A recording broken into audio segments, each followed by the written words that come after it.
In one instance, there was a guy that wanted me as a second wife, right? I told Faraza his grown children with me and the wife. Yeah, type setup thing. I've had some wealthy dudes be all up in my grill too, but they've had these issues that I've told you before, either mistress or isitembu, nyatsi, like weird stuff. Guys that have tried to give me jobs so that I could be like, hiring the hot secretary, so that one day you could get to hit that rubbish all up in my grill. And then on the far extreme, poor dudes, like broke dudes, like as in, no mundo again I'm serenzi, but he's got more than me. Look how today I'm lamenting that I didn't have money for grandpa, I didn't have money for compral, to deal with my period pains. And so I had to take some meth that made me crazy sick. Guys that are like, I can buy you a 38 backpack, yeah grandpa, yeah, cause he can afford a 38, yeah grandpa, but he can't afford to put me in a proper house. However, he's got, like I said, more than me. Men like these who have a mindset to cheat, but in God, in Christ, we can build together, just as I had a mindset back in the day. And we can live in a shack until we grow and upskill. And ultimately, we are going to live in a beautiful home. Yo, mamelane. Generational curses are out here pursuing me like a bandit in the night, following me around because they want my cellular device and my body. My mother dated some dude that was very lowly in comparison to her before. He came in luto, frankly just kind of struggling, but he was so cute. And she out here basically helped this dude with a business that they both started, and they were selling meat in a butchery. One Caesar to start some other company, Wada Fish Paste, long story short.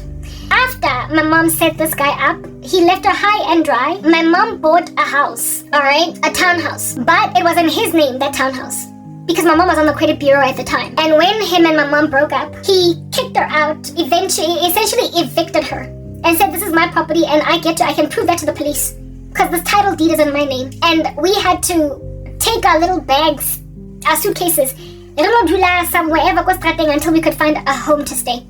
Until my mom could find a home to stay, she invested. It was her money that put down deposit on that house, and it was her money that was paying the bond every month for years.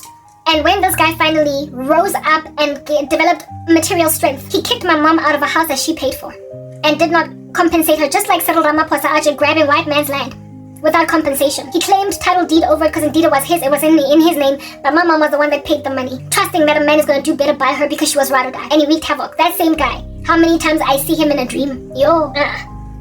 Mamelan, just like my mom, I'm on the credit bureau. And just like my mom, I am the smarter one here, the bigger one here in comparison to these baboons that want me.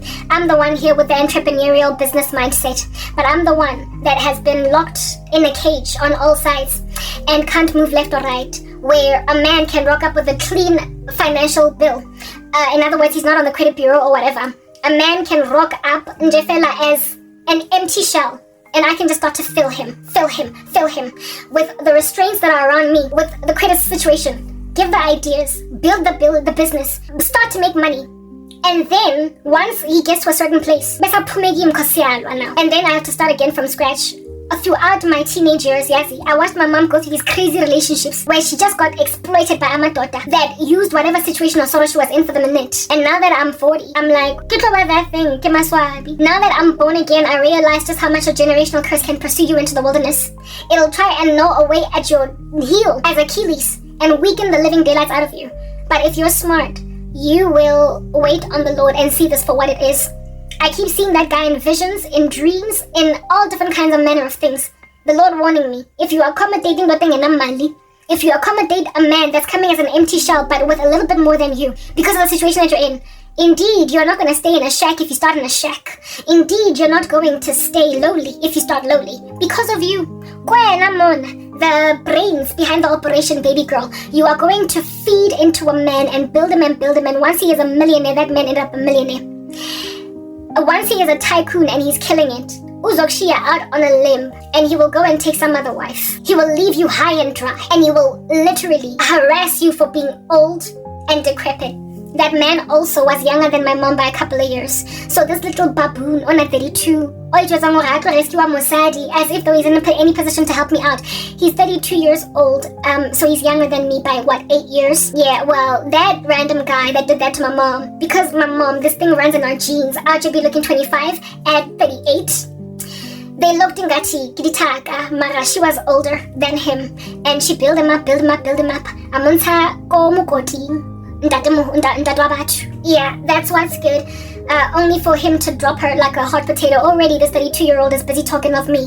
Like, I've got only a few years of steam left to me. But if I were to be foolish enough to accommodate him, understand that I would help him build a business that would be both ours, but it would only be his on paper because of my financial standing.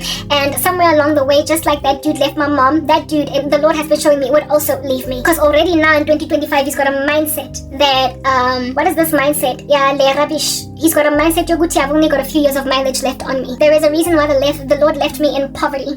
It's because he did not want me accommodating a poor man. Because of the risk generationally on me of that. I've already panel beaten one man, build him up, and once he got strong, wahamba yochata inyatsi that he cheated on me with when we were together. I've done that once, and I did the video the other day where I said I get of the same mistakes of the past. But these generational curses are pursuing me. So when Naona 32 that is speaking these things, I don't even know why at the age of 32 you are so immature, and why at the age of 32 you're not even strong enough materially and financially to grab a wife on a 26 seeing as you think I'm too old. It says that you think I'm reachable and viable precisely because of my socioeconomic position. You think I'm in a position to settle because I'm puangna luto. Saying that for 32 you're not doing as well as you ought. Allow me to help you understand who it is that I was before I lost everything at the age of 29. I was a program manager for the second largest telecommunications company in South Africa and the largest one in Africa. I was well on my way to being a millionaire by my mid-30s. At 29, you're 32, and you can't even grab a 26-year-old bride that's going to consider you believable to marry because awuna mali. Kodwa, you've got more than Karabo. You are disrespectful. How much worse are you gonna get once I be your clout? Once I become your clout? Once the oomph and the girth of intelligence that I've got that can out build a house, consider a field and buy it. See that my merchandise is profitable when I start to become profitable. How much more are you gonna tell me? Seeing as now namhlanje ungitelela uthengisa ama-benches outside of his plaza. Langtella, guys. Langtella. Lerekisa di lerekisa di kepisi. Go TikTok. You've got little online stores that are not doing well. Laza, Malapanda, here and there. In your 30s. Because it's Tara, y'all know you can be very slow in terms in career growth in comparison to women. And if you can telela, struggling kabuhlungu mase uyenza imali boy uzoyenza. Utonketsa. Onravaza, onchorisetsa taba ya hore. Ke sigogwane vele. Thanks for giving me 2 children, but me, I'm gonna go and marry that 28-year-old. Me, I'm gonna go marry that 30-year-old now that I'm 37 and I've wasted 7 years of your life. I am not going to be my mom. I am literally not going to be my mom, and God keeps warning me. But this here mindset, this ridiculous spaza shop owner. I mean, that's the kind of like that's what his money is. That's what I'm getting at. He's not unemployed like me, Mara. He's not where I was at his age. Like, the level of success that I enjoyed in my 20s, not like proper, over, like an aeroplane over his head. A paper origami aeroplane, not even a real one, with actual jet fuel over his head. It's like proper. He has never seen the kind of prosperity I've seen. He's never been in meetings with big haughty men, like I was once, in meetings with big haughty men. Did not run entire teams, did not arch your head and like chair entire meetings. And yet a man who does not know what it's like to crack a whip as umfazi very strong. Because I'm in a mali at the age of 40, he can speak smack and harass. Like, 40, he does not know how much steam I have left. My mom was also beautiful at 40. Hence why he could get a boy toy. I should ruin her life. Only to walk away with Nkriyahaha that looks like Nkriyaha. Yeah. These flames, even though mina angaziboni, my mom saw them, and so I recognize Uguti is a generational curse that is in severe pursuit of me, and I'm not about to go and fall into that trap. Do you understand? So thank you, son. The difference between my mom and I is redemption, Jesus Christ. Mudi. Boy.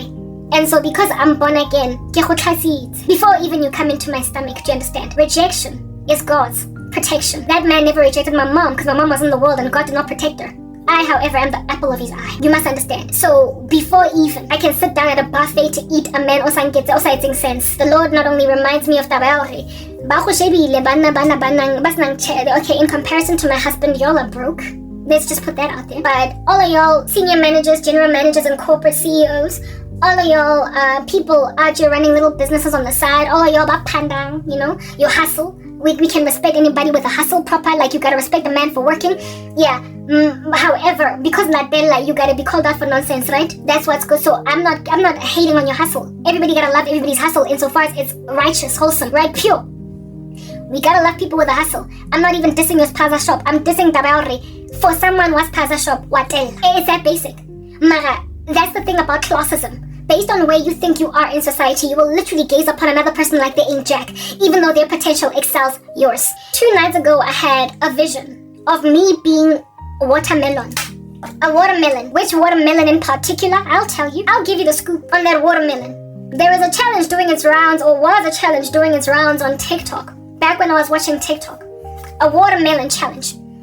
Where people put rubber bands around a watermelon. People would put rubber bands around a watermelon, one after the other. And this watermelon would contract and contract and contract until ultimately it bursts. And it was a very, very, very, very funny experiment. And in one particular video, it was a bunch of these black guys, black youth, right, from America. And they kept on putting these rubber bands on the watermelon and then running away. And then they put rubber bands running away. And then another rubber band, run away, rubber band. And they did not proper know when this thing was going to burst. Ultimately, one of them put a rubber band on there and they didn't run away because this thing has not been popping. And just as they were standing there, it burst. And they were like, oh, and screamed. And then they showed them eating the watermelon later on. The Lord keeps on showing me that all of these occult miscreants and all of these experimenters on my life think that I'm that watermelon. They think that they can just inspire more and more pressure with a rubber band around me until I finally pop, I burst, and one of them can get to eat me. Ke ba lorile bana ba bangata encircling me nkare nna ke legapu, guys. Lenza ba ba mareke around its waist. Ngaze nga squeezega to a point of popping. You think eventually, if you suffer me through more and more pressure, I will eventually cave. The Lord was like, look at these fools think that you're a watermelon, and yet they don't understand every last one of them that the man that you're going to marry was sola. But first and foremost, first, secondly, they out here treated you like you ain't jack. Baduti on 9 to 5 salaries, that they are 1 salary away from actual bankruptcy. So they don't actually have true financial security because they are sitting on the bond, the home loan with 2.5 million, the goloi, 1 million, the salary, 1 million per annum. That if you default on one loan, you're out of the woodworks. Labantu laba, they don't have true financial security, but they've got strong corporate jobs. Look at you like, what am I going to do with a woman that doesn't have clout? What am I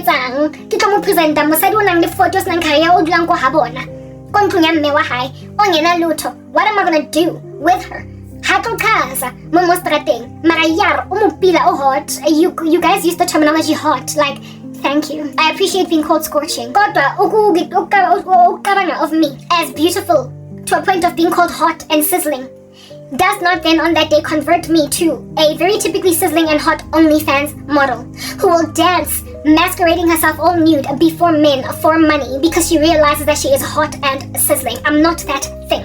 I'm not coming here to traipse around and dance in front of a bunch of licentious men.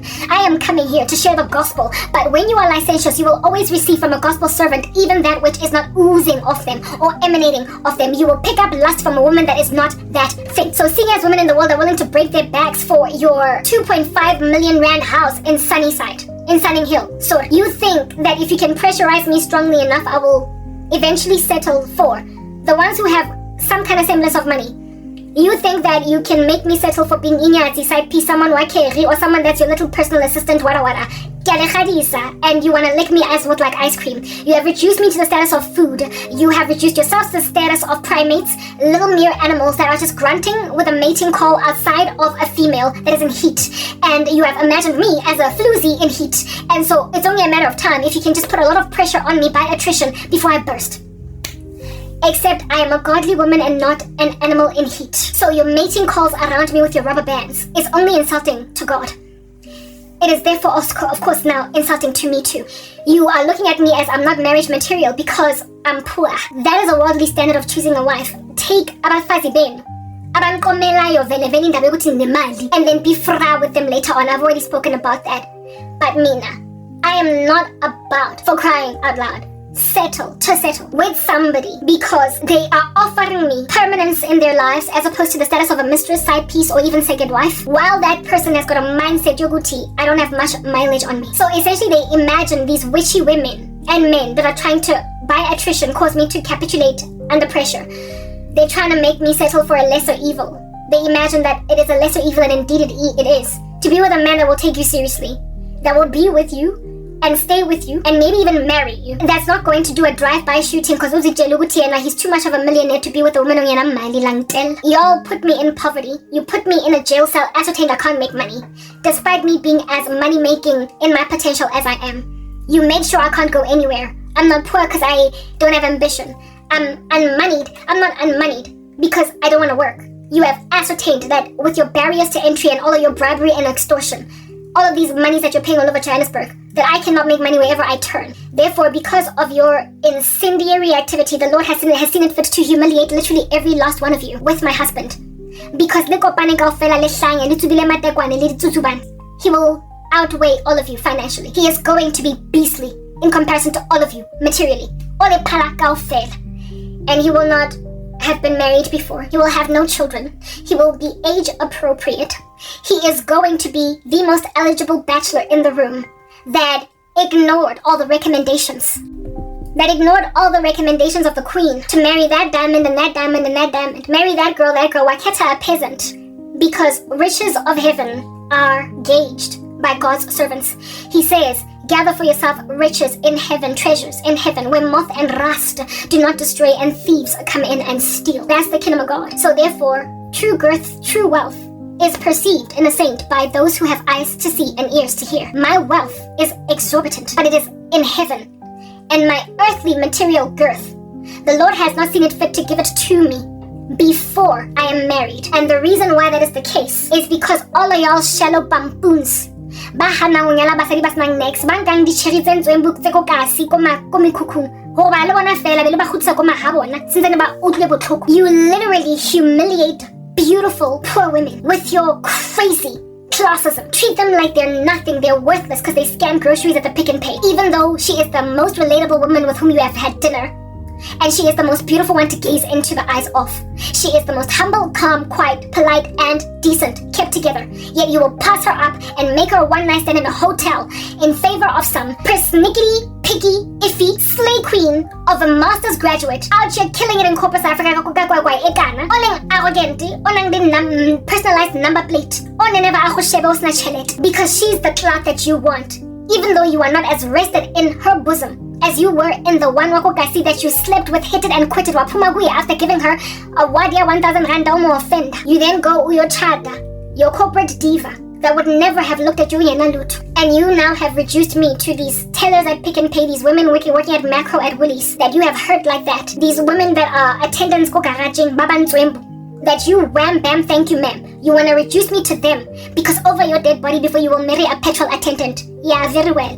May the Lord then marry that petrol attendant lady over to a wealthy man, and then once she's in the marriage, Kimo sister has 50,000 subscribers on YouTube, 100,000 subscribers on YouTube, 200,000 subscribers. Next thing, this woman that did not need the money now has more than you. She didn't need it. After all, she could have sat at home all her life doing no work, and she would have been set. But because Seedy types out because she was basically set up for failure, she was a victim of her own circumstance. So even though she wanted more for herself, in poverty. However, with the enabling muscle of her husband, that business that she's always wanted, she's now a designer.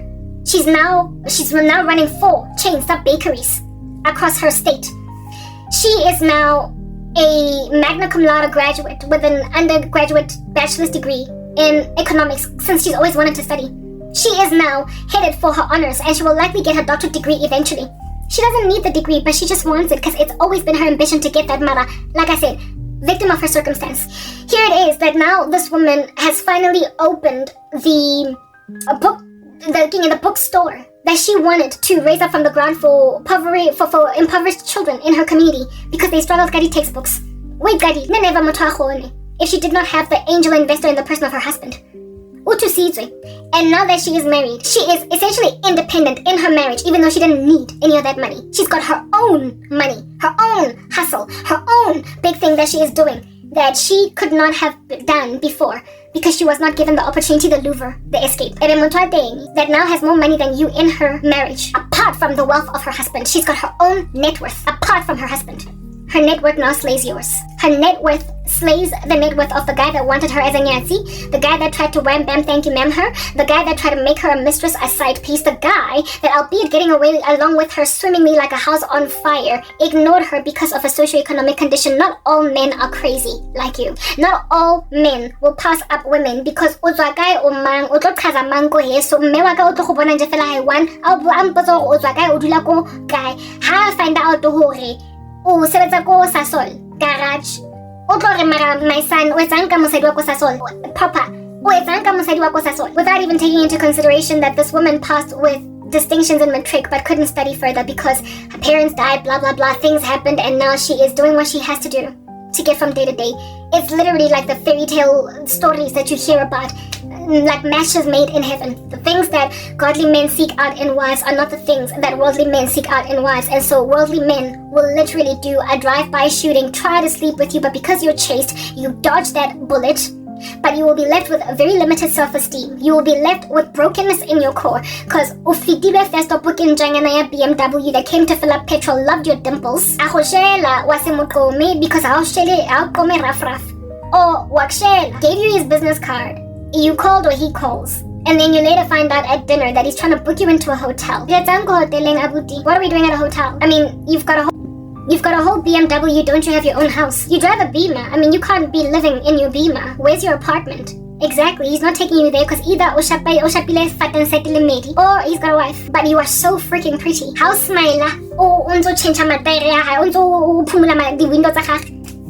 He's like, yo, I gotta hit that. I gotta hit that. When I was living in Cosmo City, because they made me live there once, I went to Garage Busi, maybe Grandpa was thinking, and there was this chick working there. She she looked like she could be half black, half white. And she was the one on a Rekisako quick shop stop place. And I remember thinking, the guys that come in here, she was so beautiful. She looked like Tyler. I said, it's a go, garaging moko Cosmo City, a black girl, but she looked colored. I was like, you're beautiful, but in the South Africa of ours, that beauty of yours, in that chair, mokaraching, is going to win you disrespect from men instead of taking you seriously. If you end up married, you will likely end up married to one of these guys, Vama Cosmo City, Lewana ba Pushang, Pashinyana, Inyan. Ba etsang baba shop work, ba kutang miriri, ba kisang magkipipi, ba hlatwa dikoloi. Because a guy that has enough money to put you up in a proper house is going to think it was ang kangwayana wa garage. Mara umuntle, so if I could hit that, that's great. That was not the only one. There was another one go garaging opposite my complex. Naye, how cute. She had my skin tone, kadi dimples that is deep. Mushe. And same thing was going on in my mind. I was like, unless you get out of the situation, unless you put yourself in a university lecture or in corporate South Africa, for as long as Amadota come to the garage and see you here, not the ones in the South Africa, not ones that have enough money to set up a woman that beautiful in a house in these shallow streets. So manje mina more so am I at a disadvantage mina foot, looking all cute and pretty. However, with the socio-economic status of a pick and pay teller, bakon neban fita first stop babadi kicken bobosa, babadi square toe, babadi BMW lady 2-bed apartment go for ways. They're gonna keep on walking right by me. However, Obuslebam is going to make them think, can I hit that? Can't that be my side piece? Can't this? Can't that? Without taking into consideration Uguti, at some point I was in their league, right? That's the issue. At some point, at some point I was shell worthy. At some point it was worth it for them ugungi shela la madota.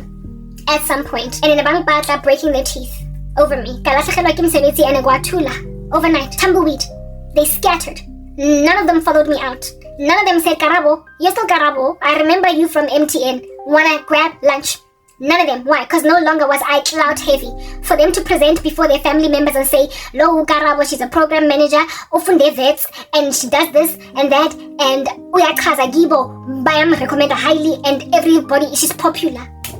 I lost my clout, and all the men that were apparently allegedly appropriate to be my husbands, none of them followed me out. No one. And for 10 years, A lot of them have been indecisive, standing outside of my life. I'm warm like a hammock. I'm chill. Gumnandi. They can swing in me. Hey, kimuzwingi mara basadi ba ko pick and pay kimazwingi ya khona ngolobloma go bona mara o ka monyala na muzwingi o tlo mo keepa possessively so as a mistress abe a go fe bana before you will marry her. You will literally get along with her more than your wife, and yet you will insist on making her a mistress. You will insist on marrying. Being a single guy, you will insist on marrying the one with the clout. For the one with the clout. If anything, that's why Tsegofatso Pule died. She was the one without the clout, and this guy was engaged to the one with clout. You're not gonna make me lose my clout, heavy woman. Over your pregnancy, she was found hanging 8 months pregnant on a tree. You will remember. That's what black men in this country are. So, you can see why the Lord then put me in poverty. He protected me from ending up married to a man that would have dissed me as I got older, that would have harassed me for aging, that even though he would have married me with clout, everything, coming highly recommended in society. Later on, we become obsolete to these worldly men. Later on, I was gonna be an old CEO track lady, successful, doing well, essentially what would be the tantamount of power couple with my husband. I was gonna lose my taste, my spunk, my edge, my je ne sais quoi, and there were gonna be more vivacious young women trickling in, traipsing into corporate South Africa that he was going to actually be gazing upon. And so all of my heft was going to fade in his eyes, and so I was just gonna be a materially viable woman at his level, or that was viable to be his wife. I was going to be appropriate materially to be his wife. The way the pilisi, the antibiotics, the ARV, the way naked secretary always out here be looking. His secretary is always out here looking like Jada Pinkett in her prime. Yeah, and the way naked insecure officing. Yeah, munaka for what purpose? All the women that encircle him go officing because I was a young, vivacious, spunky woman in corporate South Africa on the come up. Yeah, but then I stopped being young, even though I rise up to where I am on the come up, right? Eventually. The ones who are on the come up, except for godly men who are like, hey, I'm gouging out my eye and cutting off my hand. He will make me kill that woman or Kazang married men in the office. And then I was going to be a wife, an older woman. And he was then going to meet these women by Kazang married men in the office. I've been on the receiving end of all the praise and worship of married men. And I know it is tactless, it is unseemly, it is dastardly, and it will make you as a single woman that is more sober and rational think, Gaze, is there a future for me? As Karabo, when I get older and daughter, uzongithanda na, ngoba la madoda lawa are celebrating after me ngoba ngisasemusha mina. Kodwa I'm not gonna stay young. So am I also going to have to struggle with my husband ogling at me the way that creep in the corner is ogling at me? So I dodged a bullet, is what I'm getting at. Like, the Lord extracted me out of corporate South Africa to make me dodge a bullet. He made me not worth your time. I lost the clout, and so your respect. But I didn't lose my beauty. So I also did not lose your desire for my body. You are lustful, and on top of that, you literally think that ilanga lizofika when the level of bereavement, disquiet, heartbreak, and sorrow will dwell in my devastated heart because some dude literally made out of me. Nina forward to Kabanga, the age is also gonna really eat me alive. A one-night stand. Because I get to see Wafela after a hotel. Bye-bye, baby. And never hear from him again. Nina 40. I mean, a 40-year-old being left on a one-night stand. Does that not happen to, like, unregenerate 20-year-olds? When then you are left high and dry after a one-night stand that happened at 40? Why did you never mature to realize and so not let yourself go out like that? I get to be what makes you think that I would ever have sex outside of marriage, but there are ambitions on the part of some of these randos. Kodwa abanye are at least one up on them in that they want to divorce their wives for me. Or they want me as a second wife. Or they want me as a permanent mistress, like the kind that just lingers for years and gives a man a baby even though she never gets the ring. These kinds of ambitions are all over my grill. And because of how exhausted I am, there is now a strategy. The other day I lamented against I'm a lesbian. Well, after teasing and dissing and mocking these lackluster lesbians, there then was a strategy, fresh and new, concocted along the lines of Mara, he will have nothing. And this is a strategy on the part of my former friends, certain of my family members. We will let you go and fly like a bird and marry, but you're gonna marry poor. already. The prospect of me marrying the kind of man that I say I'm gonna get married to, it is just so badly that you are now strategizing to wait me off to nonsense. The other day, the Lord said to me by the Spirit that she is, like, basically in me overhearing all of y'all's crazy commentary after I get married, along the lines of, she married so well that no one could believe, that everybody, ended up regretting how mean they were to her before then. She married so well that they all regretted how mean they were towards her in the run-up to. I am going to marry so well that you are going to be shocked out of your minds. In the run-up to. Thank you, therefore, for impoverishing me. Thank you, therefore, for blocking me from monetizing my channel on YouTube, making sure that I've got nothing at all. Thank you. Because in so doing that, you became the rejecter of my person. That was my protector. Rejection is God's protection. You rejected me, no, not because I was not worth your while to be with. You rejected me because I had nothing. I'm listed on the credit bureau. I am unloved by family. I'm 40, living in a shack at the back of my mom's house. All these things have made you be like, I can sick it. You would never have rejected me because, one, I'm pretty. Two, if at all I was not thwarted materially, I would have been of your caliber, if you will. So I had to lose one of those things in order for you to reject me. And seeing as my pretty was not on the table to be taken away, given that I was still young and needed to be viable for a husband, the Lord then saw it fit to take the other one, money. He took money from my table. He took away that which would predictably make the kinds of dudes that I would have ended up married to not try to holler at me. God protected me from a shallow, fair weather husband. I don't know how many times I've said that before. My former friends are married to the very kinds of men that I am out here lamenting against. Baneba Juwisha Gabo and all of us when we were in our 20s. And now today, bayabandlula nje first up, kuyabanda cold front endlini, bana 40, and their husbands are passing them crazy shade. And they now turn back and look at me, and they're like, what can we take? And so I had a dream of a whole bunch of my cousins, my former friends, literally treating me like so much trash, throwing themselves in my face on some Karabo so as to inspire me to dive into the hands of any man at all. And then the guy in America is of course a resonating theme. He'll never stop. He's a creep that just until he dies, he's gonna think that he's the only thing that I have going for myself.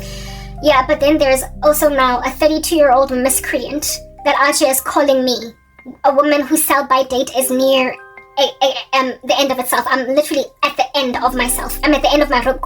Guys, yasin. Mara, wena, wa go rekisa magwenya ko sephazeng. Congratulations for your hustles, ne? For your hustle, congratulations. Mara, you don't understand. Musadi o dilang kaya ena. She's a businesswoman in the making. And go eza di million zaka before kinyala. Because I am not supposed to have the million before kinyala. Because the moment I start making money, all the random deadbeats that ignored me, that walked right by my nose, that flew right by like Nsinsi and passed me up for no other reason than the fact that I had no money, all of a sudden they would start to flood my direct messages. You would start to holler at me because you would know I'm both a combination of godly girl, that I can be trusted, I am worth the while, I'm virtuous because you will have been following me. It's like and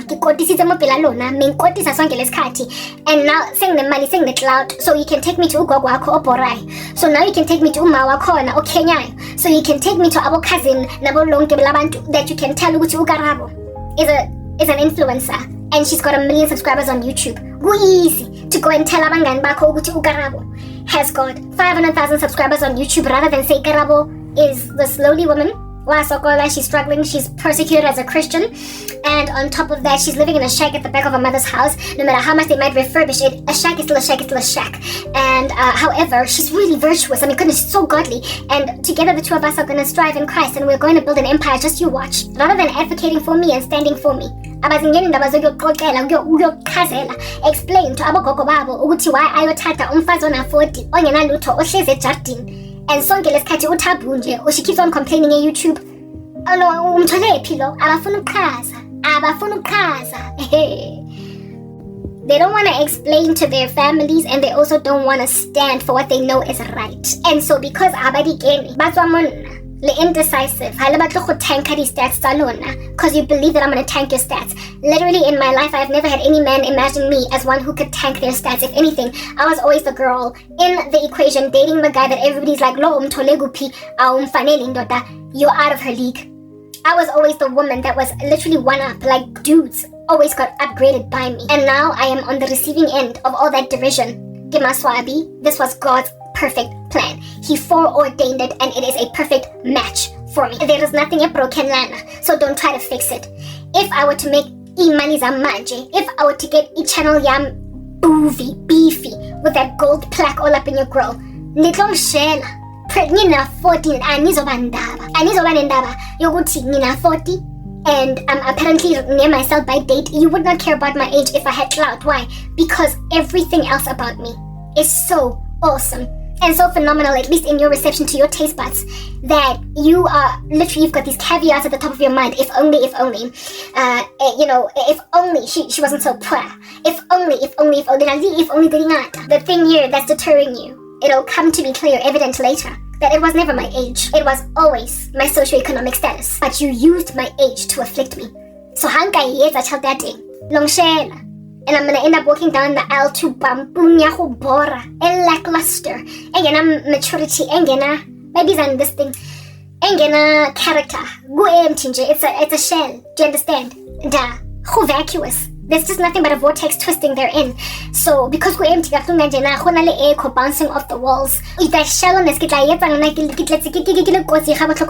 depth. What am I gonna do when I'm so deep? With a shallow guy that, however, has a presentation of godliness on the surface, you would literally irritate and spam up my email the moment I monetized on YouTube. The moment I got any kind of traction on Facebook, the moment I got even a viable, a decent looking kind of juicy job in corporate South Africa, you would conveniently rock up at my offices claiming to be there for a meeting so that you could act as if though on social media. You would go to great lengths to land me. Mangnatola, a basic 9-to-5 job. How much more are you going to be all up in my DMs if I were to be suddenly a social media influencer? You're going to be jealous for me because that's what you're doing now. You're making sure that no other men are looking at me. Because I am perfectly viable who have reached yourself by date that are out here making. You're the ones that are out here making like putrefied milk. You're the ones who, what's the word that you like to use to describe me, whose ships have sailed. Not me. Imalienu is not the equivalent of ships still out here, buoyant in the ocean. Your ships have sailed. Mine hasn't. But you are saying that mine has, based on nothing but age, because that's just what harasses a woman when they get older. To a point where some 32-year-old left to my mileage. So I to rescue Mosadi, even grumbling. I'm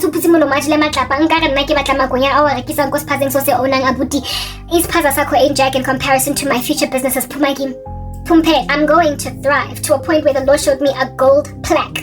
Yeah, YouTube. In my content. Not in my content, in my house. In the background when I'm recording my videos. I'm going to get to the point of having never mind 1 million subscribers, but 5.2 million is a dream that I got the other day, that I am as prolific one day going to be as Russell Brand. That's who the Lord compared me to. Russell Brand, Candace Owens, Ellie Beth Stuckey. I am going to be huge, even huger than some of the biggest Christian social media content creators that you can think about today. If you can name them, some of them I'm going to be bigger than. I told you that the Lord showed me that I'm going to be hovering around along the lines of, in terms of just the clout that I will have on social media, like Kabi Lame and Daniel LaBelle. I already described that to you. I already told you that God compares me time and time again to Kabi and Daniel. My shorts are going to be prolific like those guys. We're short on it, like with a short, in and of itself short video. When it's sitting on 152 million views, you're like, ooh, I wonder what's going on in here, and you click on it. Daniel LaBelle is so prolific that the 152M is chilling in the thumbs up section, not so much the number of views. In other words, 152 million people liked his short. And so the short in and of itself is sitting in the billions. That's who God showed me I am. And that's what God was telling me I am Thomas concerning. Because last night I was supposed to rock up and share this very message that I'm speaking now to a certain extent. And I didn't, because I was disillusioned. I was broken. So the thing I wanted to speak, I didn't speak it. And God called me Thomas in order to snap me out of that Thomasian state. Therefore, the next day, when I would then faithfully take meds that would make me sick like a dog, The next day when I would fatefully take meds that would make me sick like a dog, the Lord then gives me a vision as I'm busy trying to navigate my way around my illness. I was sick today, right? I'm out here trying to figure out I'm just vomiting without there being food in my body and I'm feeling like trash. So then the Lord reminds me that your spiritual gifting is the real deal, Karabo, believe me, by giving me a vision to help me understand that all that I have seen, like for instance, the fact that the Lord showed me Gonyala Muhumi, a wealthy man, that I am going to have, never mind a silver plaque from YouTube, but a gold one, that I am going to be prolific like Russell Brand, Kabi Lame, Daniel LaBelle, Candace Owens, Elibeth Stuckey, etc. That I am going to have twins for a first pregnancy, that I am going to move to the US, that I am going to, what do you call this? Build an empire, that I am going to leave dust on the faces of South Africans that out here thought that they could hold me hostage for the rest of my days. All these things that God showed me. He was like, Karabo, you've got a spiritual gift, and if at all, for instance, global events are coming to pass, like all that which is happening with Donald Trump and Elon Musk, whatnot, that you already predicted, that you already prophesied. What makes you think things that are pertaining to your unique individual side, like, focused, convert life? You. What makes you think that which I've shown you about you, never mind Elon Musk, Trump, or global citizenship in totality? What makes you think that which I've spoken about you is not going to come to pass? It's gonna come to pass. And this is how you know.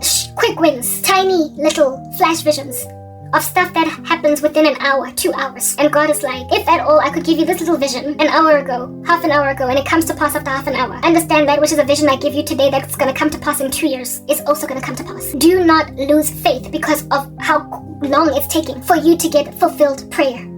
Hold on to me, because when you don't hold on to me, you sit on on prophecy. You sit on understanding that I give you, and you don't share. You need not be disillusioned. Don't faint. Don't let your heart be troubled. This is my will. It's my work. It's going to work out for you. Karabo. The very situation that you've been put in is going to work out against them, and it is going to be your benefit.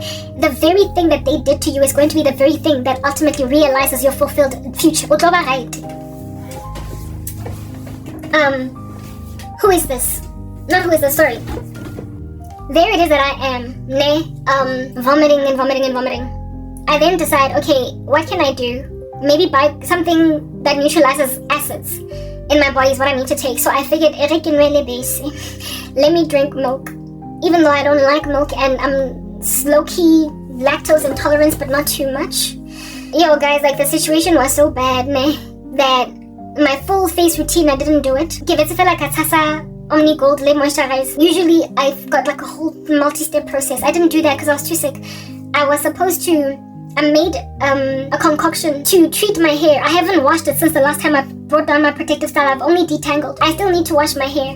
And today I was going to put treatment in it, a mask, a hair mask, and then wash it out and then put my hair back in that high bun and whatnot. But I was too sick like the whole day. I already prepared the day before the concoction, like a little mayonnaise, egg, and olive and avocado oil concoction right next to a whole bunch of natural remedies, herbs like fenugreek and whatnot that I've mixed up. I was gonna put some stuff in a sock, squeeze it out, make my own mask, and then with the remaining ingredients make a hair butter that would linger for like the month. That was what I was planning on doing today in the kitchen, get all experimental for my hair care. I was too out of it. Hence why my hair looks like this. I guess it's still dirty, okay? Yeah, so my skin is not properly moisturized, my hair is not properly done, my concoction is sitting in the refrigerator. It can't sit there for too long. I need to now use it so it doesn't go off and whatnot, especially considering there is egg involved. Mara, I was too out like a light. Yeah. I then decided to try out in ubisi, let me drink milk. And as I basically determined to drink milk when I have the thought in my mind to puza ubisi. When I had the thought in my mind to drink milk, I then see a vision, like straight away from the thought of drinking milk, of this big red cross, like on a glass of milk, like a glass of milk with a red cross. I see a vision like that, like right there and then. I'm like, I don't know, whatever. And I ignore it. I knew that the Lord was saying, no, don't drink milk. Do not drink milk. But I have stopped believing. Not stopped per se, but I am in great doubt. I'm Thomas. My dreams, my visions, and what God shows me. So I decided, it's not really what I saw. It's not what I think. It's something else. Yeah, I second guessed God's forewarning. And I went and poured some milk into a glass. Swallowed it with great difficulty.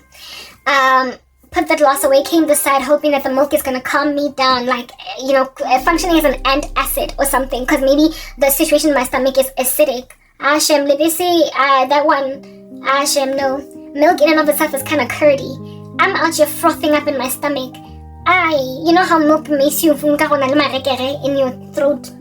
Like, as soon as I laid down, I stood up again and did not even have enough time to get to the bathroom sink or toilet in the kitchen sink. Froth, and this time it's milky. I like it. Lebese within 2 minutes came out.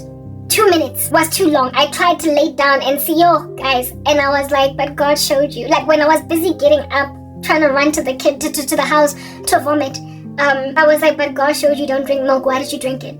God showed you don't drink milk. Like a whole red cross on a glass of milk in a vision. The vision came to pass straight away. I was like, God showed me. And as soon as I said that, I was like, Karabo, if God showed you that milk is going to make the situation worse, why don't you believe everything else that he shows you? Why don't you believe bigger prophecies? Why, based on what it is that you've been forewarned concerning something else that's bigger, do you not then hearken to it? Why do you just settle? Why do you let yourself endure sorrow when you know what you're supposed to wait for? I literally nearly accommodated a guy recently that traipsed all up in my mom's yard claiming to want to marry me. And I was happy to see if I can accommodate him because I'm scared. Do you understand? That guy. And when my mom was telling me about his little wannabe marriage proposal, it's a long story, I'm not going to give you details, you don't need to know. The first thing I thought was, but God showed me that my husband is an American guy, a white guy, and I'm going to have my first pregnancy be twins, and I'm going to be living in the US. Like, I'm not there yet, but maybe I was not seeing what I was seeing. I took that prophecy from God and I threw it to the side and I accommodated the prospect of this dude, only for me to learn some information, which I'm not going to highlight right now, that evidenced to me that Lomudlona was such a prolific trickster that he wanted to make me so much that he wanted me in his life, and knew that I would not initially immediately just accommodate him in the state that he came in. So akulmamanya amande, ama lies, and the lies were basically brought to book and extracted out of him by the fact that I'm chaste, the fact that I don't have sex before marriage. It frustrated him until he told me the truth. But he wanted me high and dry to a point of lying. Anyway, y'all need to understand, Uti, the only reason I would accommodate a man that would rock up out here claiming to want to marry me and whatnot is because he looked good and he was cool in life, materially and everything. So I told myself, I can teach him, I can train him. I mean, he literally rocked up for my hand in marriage. So I just figured maybe this is what God was doing. And then the person turned out to be a prolific liar, and the thing that brought out the truth was that I didn't have sex, I didn't kiss and tell, so he was gonna trick me. Yes, like that guy was gonna break my heart. Yes, or he was gonna trick me into being with him, and I was gonna learn somewhere along the way, I'm stuck with a daughter that makes no sense. Got turned off by celibacy, so I dodged a bullet because I don't put out. Alright, and Lomuntu Mega said Jarti, he was right here. Hey Satani, that incident that happened, the very sketchy details I've just given right now, that incident, before I nearly accommodated a rubbish man, all I could think about was, but God showed me that I'm marrying an American man, and this guy is black as black can get, from around these streets, and with him, I'm not leaving this country. Hey, maybe I can show, Maybe I've just been seeing pipe dreams in the sky and bubbles. Maybe I'm hallucinating. So I can't just run on a spiritual gift. If this guy wants to marry me, and my chastity made me dodge a bullet. Stuff like that. The Lord was showing me with that vision libis. If this milk thing came to pass within just mere minutes, understand what I told you about your husband is going to come to pass within the time that I have ordained it to come. It's just as accurate as the milk prophecy. He gave me that aha moment today, that if I could show you that again, then honey, you must understand that everything else that I've shown you is true. Just like with the uncle incident in Naturina, who came for plumbing issues on the day when I just dreamt about him rocking up to deal with the plumbing, and I didn't know that he was coming in advance. Nobody forewarned me. But here he was. I could deal like a situation of plumbing. And then kibona sometimes Mara, because it hasn't come to pass, and I don't believe it. The milk one came to pass, I have these drinks that I drink every day that grow my hair and blah blah. Hashem, that one, it's super spicy and I lay all different kinds of concoctions in it. I was like, le izong disteba. Izong disteba le. I can't drink it today. Maraga force, like if milk was not the solution, then maybe my drink over here, my anti-inflammatory drink, is the one. And God told me, go zinking with the word of knowledge. This time it was not a vision. Word of knowledge. As I'm standing there, holding this glass that I'm busy stirring up to mix the ingredients, the linseed and everything that I bank them in the refrigerator. And I drink them as the days progress, right? I prepare a bunch in advance. Like I meal prep them. Yeah, type thing. So I grab the one glass, stir it up. And as I'm ready to drink it, the Holy Spirit said literally, precisely because you're going to engulf, like literally just down it. Engulf Felayona in its entirety. Or at the same time. He said, you're going to down it all and you're going to vomit it all. Right? Like the Spirit of the Lord said that as I was like there over the sink. I don't know what I'm seeing. Stir it up. Drink. As I'm halfway, I remember I'm standing up. I scrunch again. I hunchback of Notre Dame. Just to basically, this thing must stay in my stomach, it must stay. And then, while I'm in that scrunched up position, finish the rest of it. The Lord warned me, and don't drink it all, don't down it. It's gonna come right back again. Before I could even come this side to rest, all of it. The Holy Spirit told me, literally in the run-up to, first and foremost, even though it's gonna make you bilious. And then once it's in, it's out. My stance, second time I was like, why don't I listen to God? Why what is wrong with me? So after that time, that thing, I was like, hi God, if nothing is sitting in my stomach, what must I as a skepsel do over here? Because I need to eat something to get better. Alright?